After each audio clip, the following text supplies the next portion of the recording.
点是千名人的事件里。台北市大安路有一间超商，有一个男子将一杯咖啡色的液体倒入去茶米两个电锅内底，看到的民众话要惊死，就惊是千名人下毒的事件的翻版，赶紧来通知着店员。超商讲，伊马上就甲规鼎这个茶米卵拢甲倒掉，嘛彻底来清洗，嘛无排除会报警来调查。附近的店家讲，这个男子是伫超商的边仔排档咧做生意，伊拢会去超商内底倒这个烧水来泡茶，伊所倒的液体真有可能就是茶米的残泡。也毋过，因为已经造成着民众的惊惶，可能会卡着刑法的恐吓罪。暗时8点，台北市大安路有袂少民众伫路边摊食物件。伫红帽啊，手摕一个杯仔，查甫人为超商慢慢啊行出来，好大家着惊。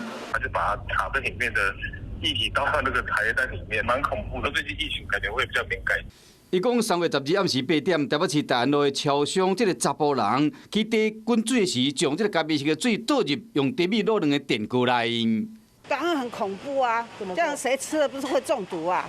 一个甲店员讲，超商虽将这规鼎卵一个倒掉，暂时无要卖，当时小清气。若是恶作剧的，嘛牵涉到社会法；若是调工的，就犯着刑法的恐吓罪。附近做生意的人，大家拢会惊。他每天差不多7点左右会去开水泡茶叶。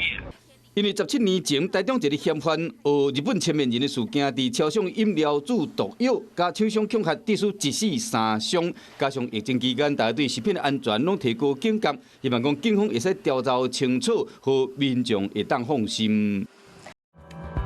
Hello， 我是叶明。想要看到更多更及时的新闻内容，请订阅华视新闻的 YouTube 频道，并且按赞、开启小铃铛。